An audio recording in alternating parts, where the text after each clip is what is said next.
Hello, everyone. Saturday, July 24th, 2021, 9:07 a.m. Eastern Standard Time from the great red state of South Carolina.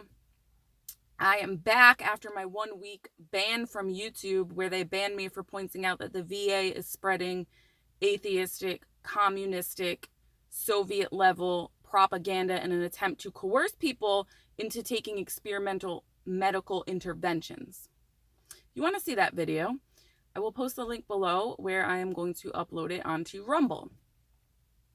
I'm just going to leave it at that. That's where we're at in 2021, by the way.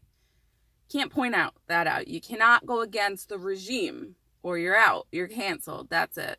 Interestingly enough, not only was I banned from posting, the complete YouTube app was disabled on my phone. So I went and I tried to uninstall the app and then reinstall it. Couldn't do that because evidently it's built into the phone somehow. That app came with the phone. And then as soon as my little suspension there was up, it magically started working again. So I have been out of the loop, and I came back on, and then I was looking at all this church news of the TLM being traditional Latin Mass, Tridentine Mass, being attacked. And it's a nightmare. Just a reminder to everyone, in the end, her Immaculate Heart will triumph. And the people that are going along with all this stuff, they're going to be disappointed, I think, at their judgment. But, I mean, that's between them and God. So, I just wanted to briefly go over my thoughts on that. And then actually before that, I was able to I was telling people in my last video, I was doing the 33 day consecration as written by St. Louis de Montfort. And I was struggling with it, wasn't getting much out of it. Did the consecration, though, on July 16th, Our Lady of Mount Carmel, enrolled in the Brown Scapular, Carmelite spirituality. And it was like within the day, that fog of darkness of spiritual was lifted. And I felt the graces that I was missing from doing that seemed to have all came rushing in. And what do I mean by that? I mean, my intellect was sharpened, my will was fortified, just a general ability to see things clearer than I have before, and confirmations of things that I already knew. So do it. If you haven't this is my second consecration to Our Lady, and I'll continue to do them because I find value in them. So if you haven't done one, look up a program. St. Maximilian Kolbe has a program. That's the first one I did. St. Louis de Montfort, there's a couple of them. Look them up. Those are the two I have done. I want to talk a little bit about this attack on the Latin Mass, which is ridiculous. And here's why it's ridiculous, because it's so hypocritical. The reasons for doing away with, or restricting is a better word, the traditional Latin Mass, according to Pope Francis, is to promote unity within the church. Now, all one has to do is think about that statement to realize how completely absurd it is. So let's talk about pre-1960s, okay?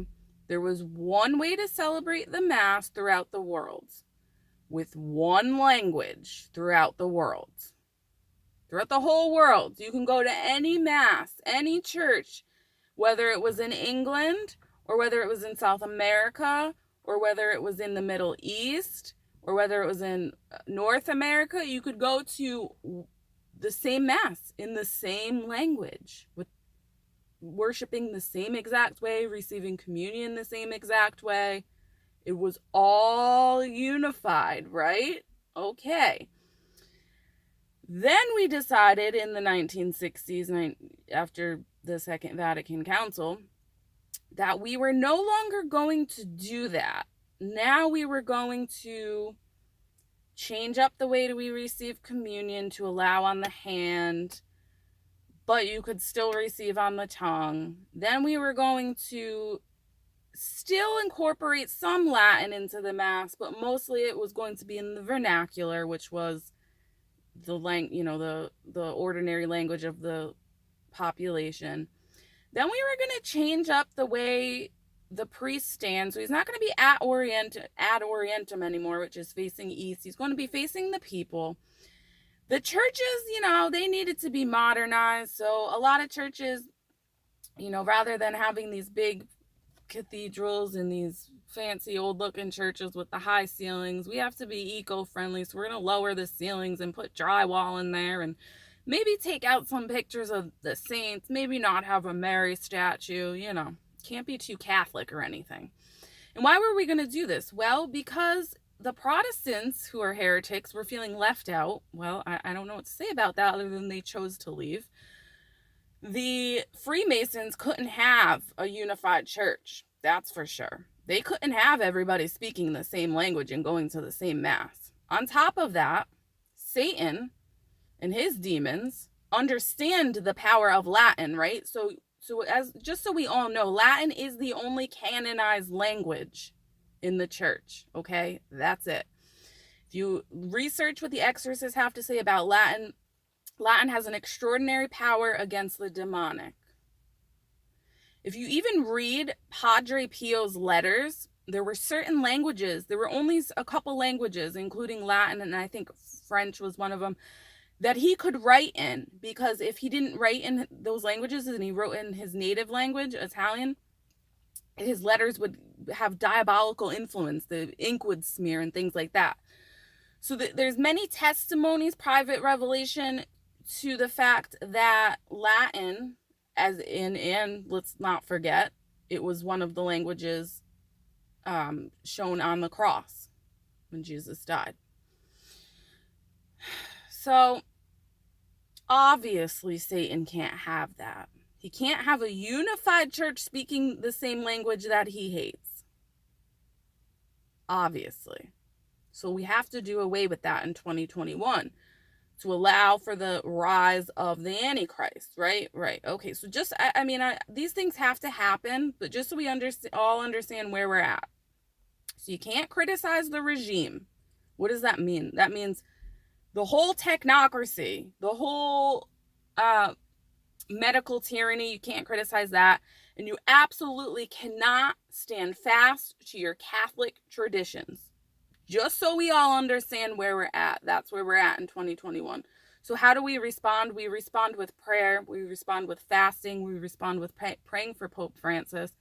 We respond with praying for the makers of YouTube and all these people. Because listen, like I said, I don't want to see anyone go to hell. I want everybody to be saved. But some of these people are lost in the sauce.